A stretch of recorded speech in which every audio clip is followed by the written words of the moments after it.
तो last time हमने यहाँ पे डिस्कस किया था वीबीटी। तो आज का टॉपिक जो हमारा है वो है हमारे पास CFT, जिसे हम लिखते हैं क्रिस्टल फील्ड थ्योरी। तो वीबीटी में हमने देखा था मेटल और लिगेंड के बीच में कोऑर्डिनेट बॉन्डिंग। तो यहाँ पे क्रिस्टल फील्ड थ्योरी जो है इसकी एजम्पशन है। तो पहली एजम्पशन क्रिस्टल फील्ड थ्योरी की है। तो क्रिस्टल फील्ड थ्योरी ये बता रही है कि interaction between metal and ligand is purely ion. तो हम इसको ऐसे लिख सकते हैं, interaction between central metal atom and ligand is purely ion। तो यहां पे क्या, जो मेटल है ये बिहेव करेगा माइनस एंड लिगेंड जो है यहां पे बिहेव करेगा। तो दूसरा पॉइंट जो है, दूसरी एजम्पशन जो है इसकी, तो इसने बताया central metal atom and ligand they behave as a point charge. तो हम इसको लिख सकते हैं, central metal atom and ligand behave as a point charge और ऑब्लिक पॉइंट टाइप। तो तीसरा एजम्पशन जो थी क्रिस्टल फील्ड थ्योरी की थी, it explain the splitting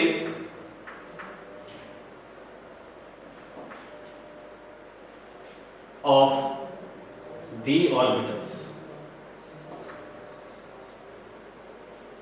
and do not comment on s and p orbitals।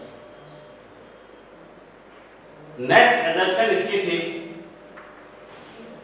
it also gives us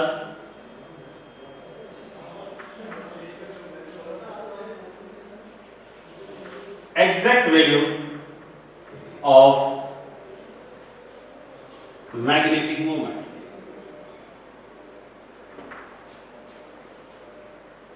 and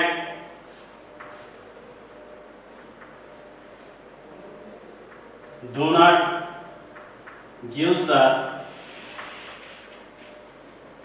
concept of hybridization। तो ये थी हमारे पास एजम्पशन किसकी, क्रिस्टल फील्ड थ्योरी की। पहली एजम्पशन थी जो इंटरेक्शन होगी मेटल और लिगेंड के बीच में, दैट इज प्योरली आयनिक। और दो metal and ligand they behave as a point charge या ऑब्लिक पॉइंट टाइप। तो थर्ड था, ये स्प्लिटिंग करता है, it explain the splitting of d orbitals and do not comments on s and p orbitals।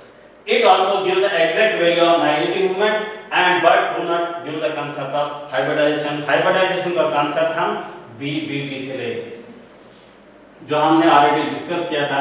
वहां पे इनर ऑर्बिटल कॉम्प्लेक्सेस कौन से होंगे, आउटर ऑर्बिटल कॉम्प्लेक्सेस कौन से होंगे, किन में d यूज होंगे और किन में s यूज होंगे। तो ये था हमारे पास क्रिस्टल फील्ड थ्योरी का कंसेप्ट। अब हम क्रिस्टल फील्ड थ्योरी को अप्लाई करेंगे इन case of octahedral complexes.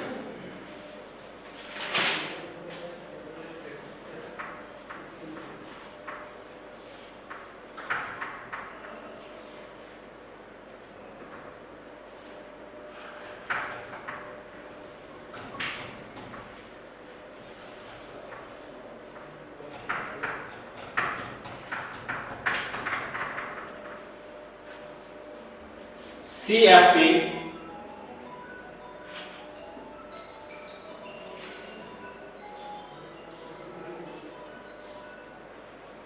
for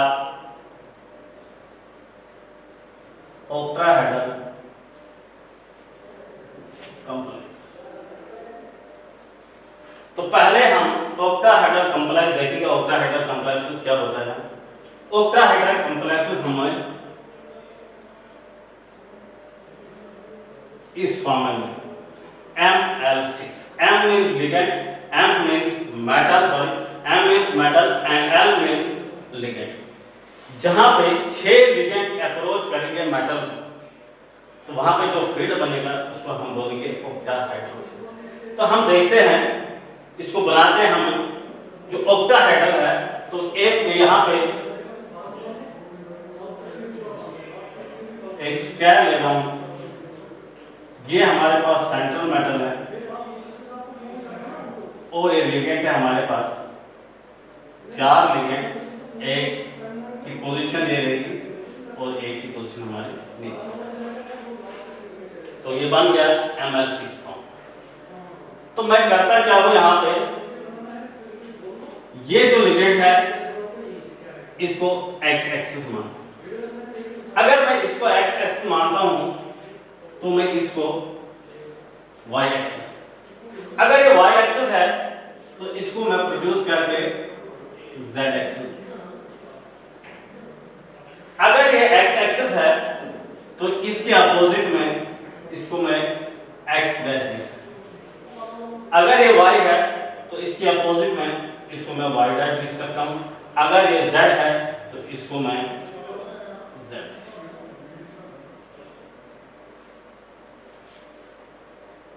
और यहां पे जो x एक्सिस और इंपॉर्टेंट पॉइंट है, x एक्सिस और y एक्सिस के बीच में जो हमारे पास बॉन्ड एंगल होगा वो 90।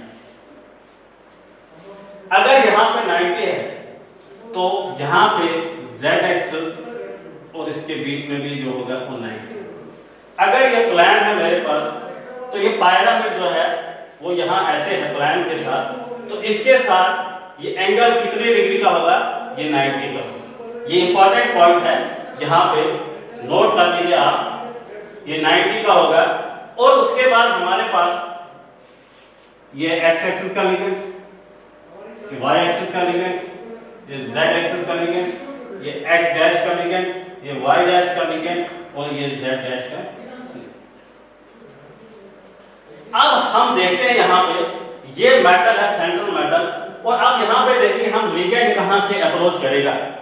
यहां देखो, यहां पे लिगेंड जो है वो एक्सिस से अप्रोच कर रहा है। ये देखो लिगेंड जो है सेंट्रल मेटल को कहां से, एक्सिस से अप्रोच करेगा। तो मैं इसको इस फॉर्म में भी लिख सकता हूं,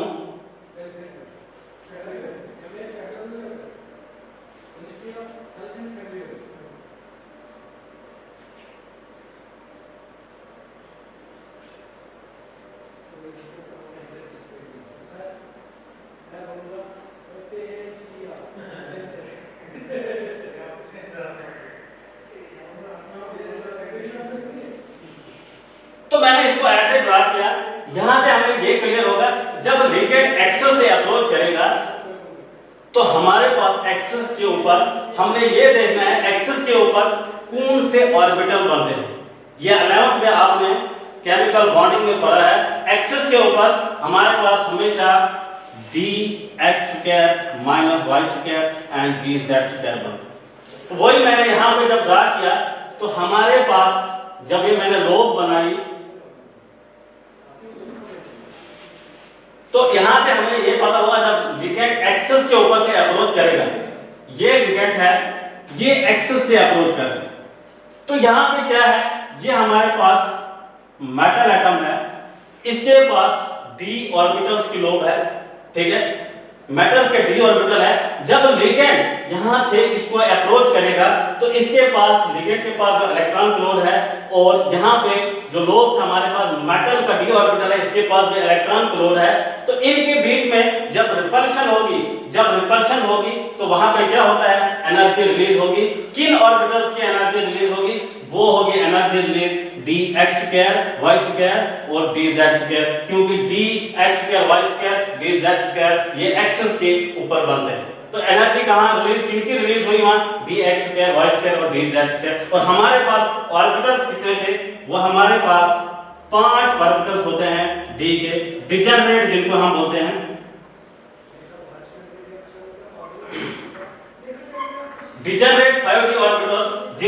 डेजिग्नेट करते हैं D X Y, D Y Z, D Z X, D X square, Y square and D Z.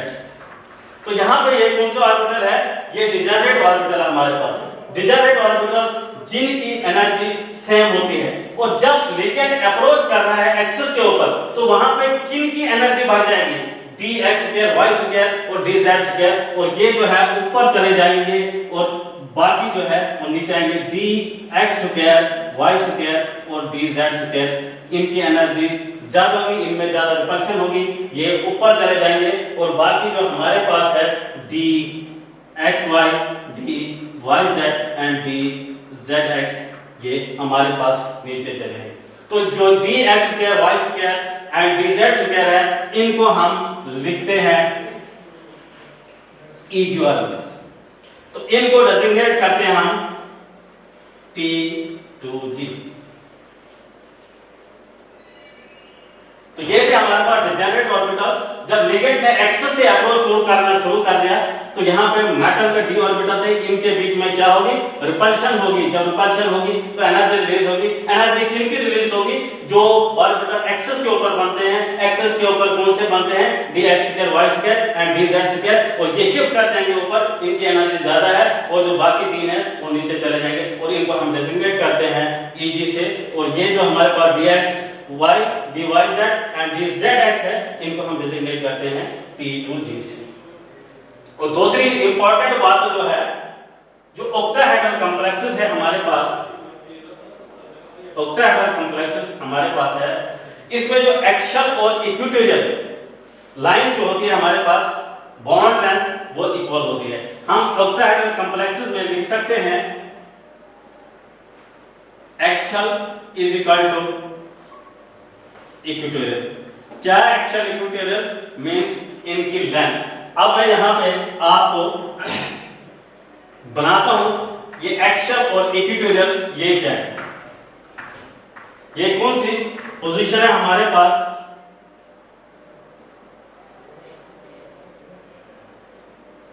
ये मेटल हमारे पास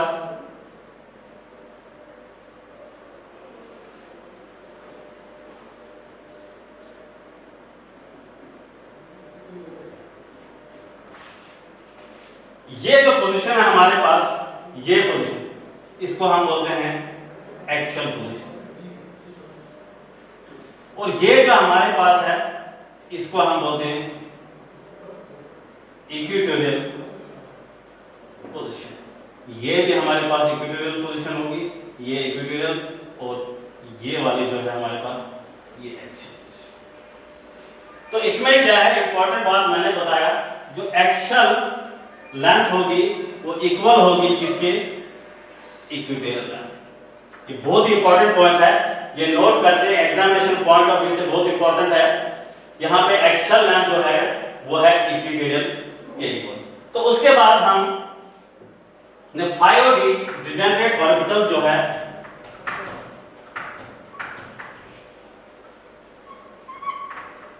ले यहाँ पे जिनकी एनर्जी, कुछ की एनर्जी शिफ्ट ऊपर होगी, कुछ नीचे, जिन्होंने हमें डिजिग्नेट किया Eg एंड T2। तो Eg में हमारे पास कौन से आए, उनको हम लिख सकते हैं यहाँ पे dx square minus Y square and dz square. ये कौन से ऑर्बिटल है हमारे पास? ये डबल डिजनरेटेड है,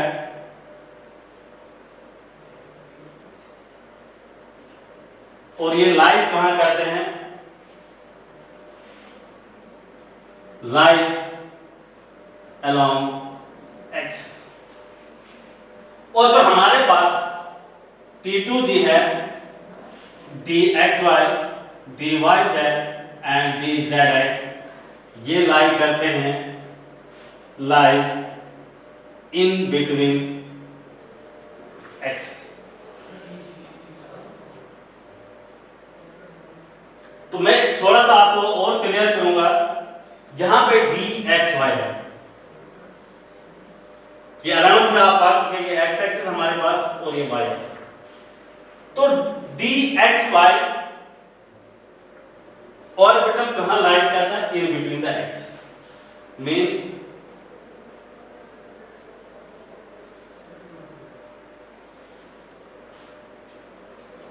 dxy। अब हमने फर्क देखना है dxy इनमें और इनमें क्या है। तो dx² y² जो है वो कहां पे लाई करता है, मैंने लिखा आपको लाइज अलोंग एक्स एक्सिस। पहले भी मैंने आपको दिखाया, जब ये एक्सिस से अप्रोच कर रहा था तब भी मैंने बताया ये करता है एक्सिस के ऊपर से, तो ये इस टाइप का बनेगा एक्सिस के ऊपर से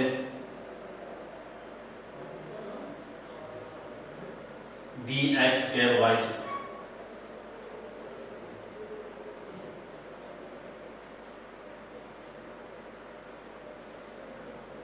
ये हो गया हमारे पास dx² और y²। तो ये डिफरेंस था dxy and dx² y² orbitals. तो उसके बाद हमारे पास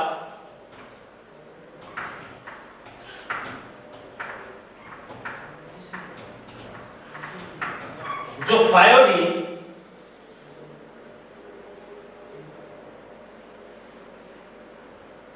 जिन्हें हम लिखते हैं 5d ऑर्बिटल्स, मगर कौन से डीजेनरेट। यहां पे हम लिखेंगे इसको नो लिगेंड।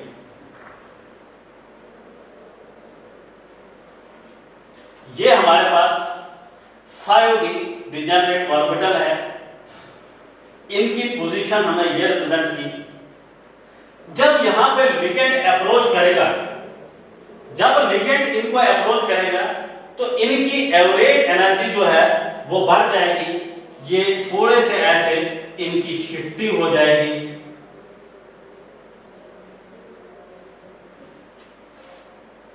तो ये एवरेज एनर्जी बढ़ जाएगी, तो ये यहां पे थोड़ा सा शिफ्ट हो जाएंगे। तो इनके बीच में जब एवरेज एनर्जी बढ़ गई इनकी, तो इनके बीच में क्या होगी, यहाँ पे रिपल्शन होगी। कुछ की ज्यादा होगी और कुछ जो ऑर्बिटल्स है उनकी कम होगी। ज्यादा किनकी होगी वो मैं पहले बता चुका हूं आपको। जो एक्सिस से अप्रोच करेगा वो जो शिफ्ट हो जाएंगे वो ऐसे शिफ्ट हो जाएंगे, और जिनकी कम है वो ऐसे शिफ्ट हो जाएंगे। तो इन्हें हमें नाम दिया था Ag और इन्हें नाम दिया था हमने T2।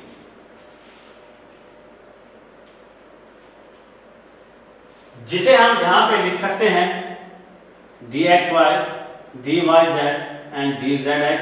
यहां पे ये थे dx² minus y² and dz।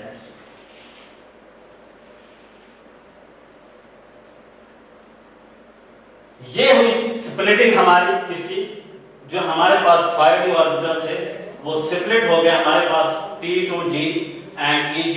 और जिनकी एनर्जी ज्यादा थी, किनकी एनर्जी ज्यादा होगी, जो एक्सिस से अप्रोच कर रहे थे वो हमारे पास थे dx² y² एंड dz²। वो ऊपर चले गए, और जिनकी एनर्जी कम थी वो हमारे पास नीचे चले गए। तो अब ये थी हमारे पास splitting in case of octahedral complex. तो अब हम देखेंगे क्रिस्टल फेट स्प्लिटिंग एनर्जी कैसे होती है।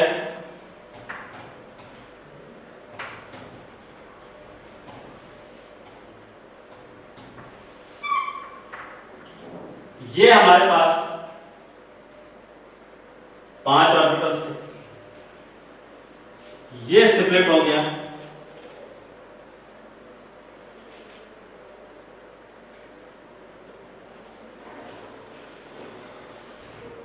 dx² y² dz², और यहां पे इसकी स्प्लिटिंग हुई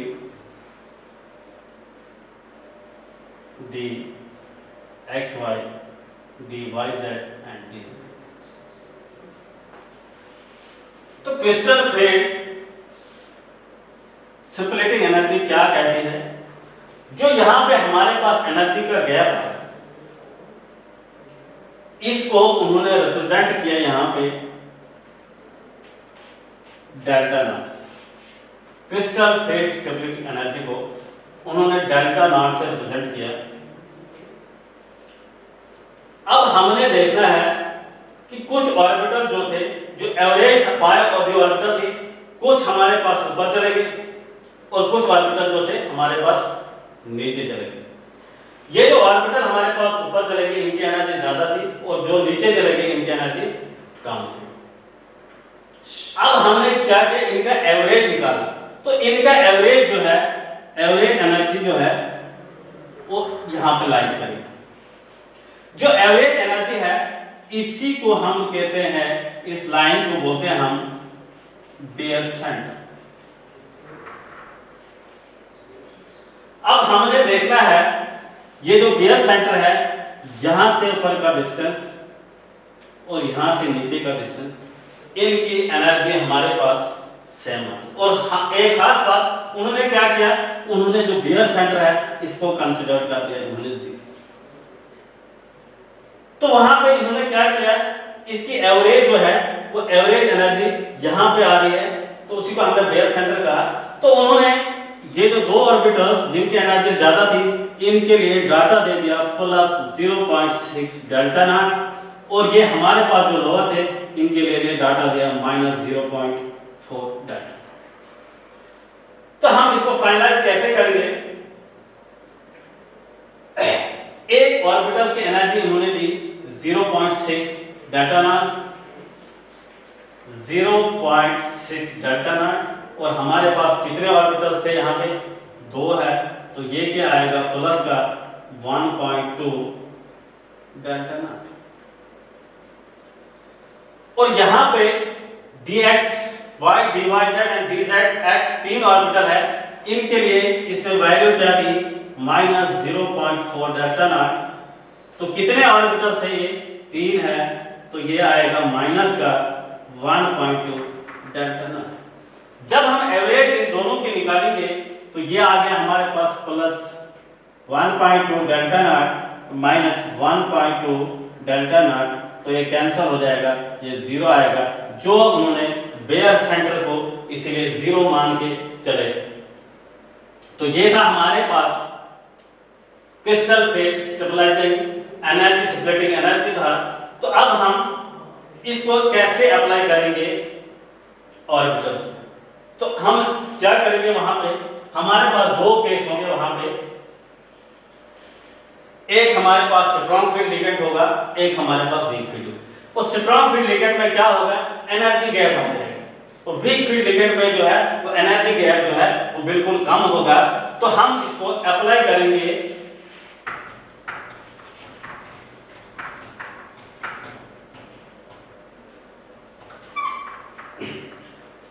ये हमारे पास कॉन्फ़िगरेशन होगी कि वीक फील्ड लिगेंड के केस, और ये हम कॉन्फ़िगरेशन देखेंगे स्ट्रॉन्ग फील्ड लिगेंड के केस। तो यहां पे कॉन्फ़िगरेशन हमारे पास D1, D2, D3, D4, D5, D6। तो यहां पे भी हम ले सकते हैं configuration D1, D2, D3, D4, D5 and D6।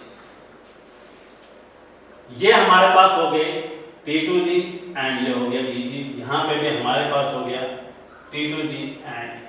तो T2G में हमारे पास 3 ऑर्बिटल्स, EG में 2, यहाँ पे भी T2 में 3 और EG।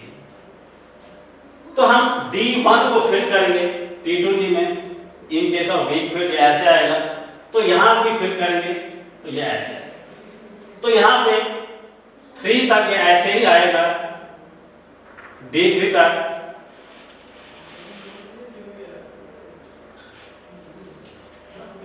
ऐसे ही बनना है वीक फील्ड में। वीक फील्ड में क्या करेगा, ये हंस रूल को फॉलो नहीं करेगा। वीक फील्ड में हंस रूल फॉलो करेगा, हंस रूल। तो ये जो है स्ट्रॉन्ग फील्ड लिगेंड जो हमारे पास है, डू नॉट फॉलो हंस रूल, यह हंस रूल को फॉलो नहीं करेगा।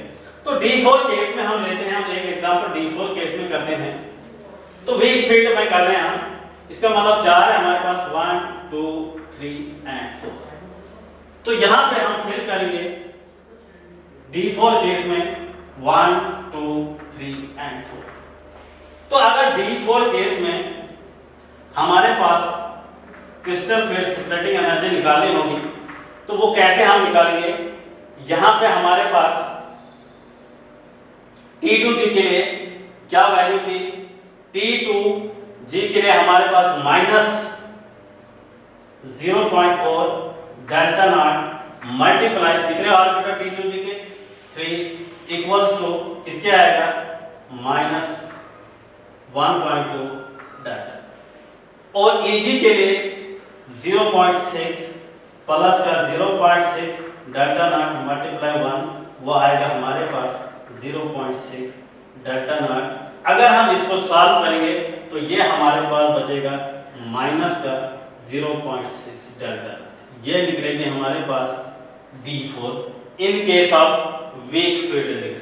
तो अगर हम स्ट्रॉन्ग फील्ड लिगेंड के केस में करेंगे तो यहाँ पे क्या होगा 0.4 delta not in case of T2G। यहाँ पे कितने होंगे?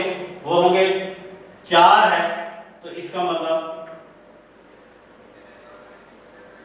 1.6 डेल्टा।